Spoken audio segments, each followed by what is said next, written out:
Hi, I want to talk to you about the remodel of our powder room, which I started before I started filming. So I want to show you some pictures of my powder room before. As you can see, it is dark. It had wallpaper. It had a pedestal sink, which is nice, but didn't give me much storage. Also had this green 90s style tile floor, and then a kind of a cool feature in the ceiling with this tray ceiling, but again it was really dark. So I want to show you how to remove wallpaper. So you need a couple of tools.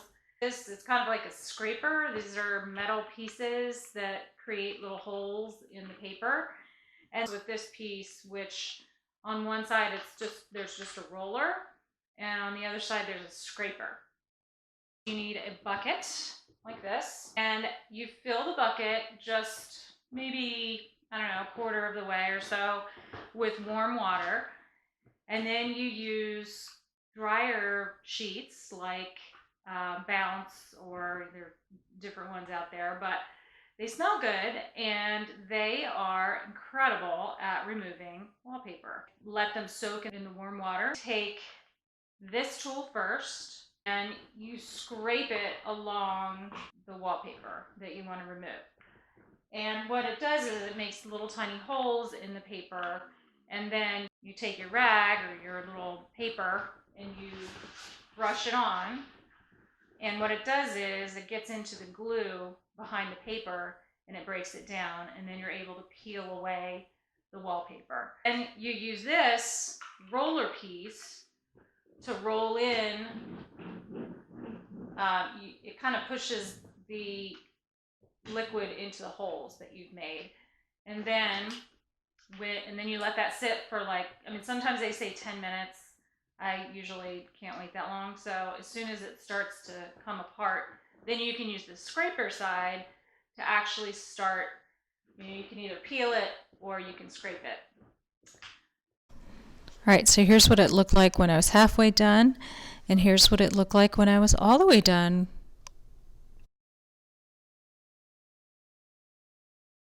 This tool is called a hammer drill, and you have different attachments that go in it, like this one goes in like that. And this I got to help me take up tile. As you can imagine, tile is very difficult to get up. So, like I said before, if you've got the right tools, you can do just about anything.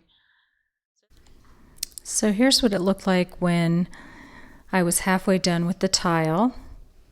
And then this is what it looked like when I got down to the subfloor.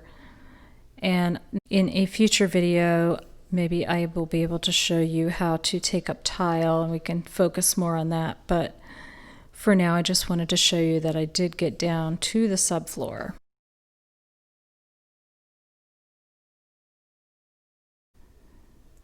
Okay, the next step is to put in some sort of barrier between your subfloor and the tile. And I used what's called Go board. It's a foam board, and it's fairly new, and I really like it because it's very light, it's easy to cut, and it makes for a great barrier. It's supposedly waterproof, so it's also a lot less heavy than cement board, which is what was traditionally used to put under tile. So I highly recommend it, and I got it at Lowe's.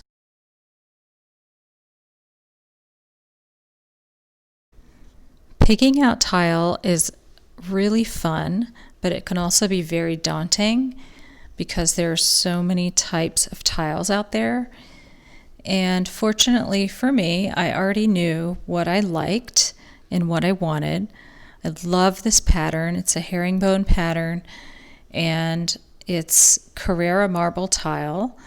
So I went to my local tile store, which in my area is called the Tile Shop, and I ordered it there.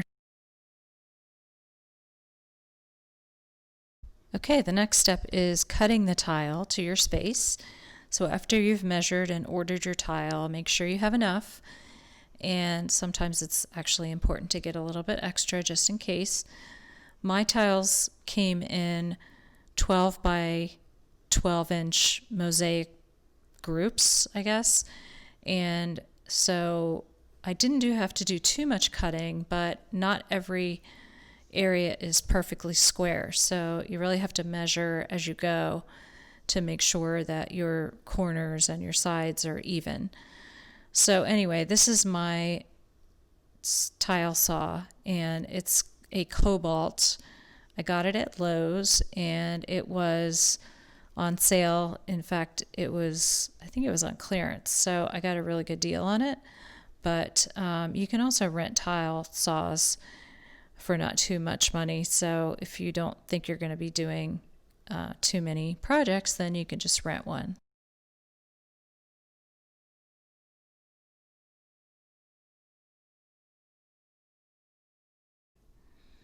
The next step was to prime the walls, and I used Benjamin Moore primer.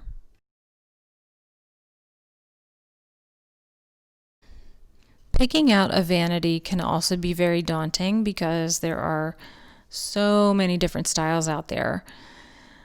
Again, fortunately, I already knew what I wanted. I wanted a navy vanity with something that coordinated with the floor, so I got quartz top, but it looks very much like marble, so it coordinated perfectly. And it had plenty of drawer space, and it's 36 inches wide, which fit the space perfectly. So I was very happy. I got it at Wayfair.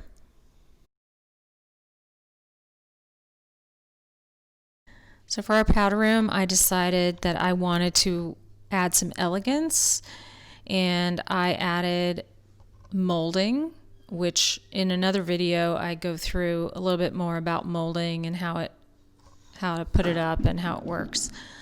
But anyway, in this powder room, you can see I have chair rail, and I also have some box molding that really adds to the space.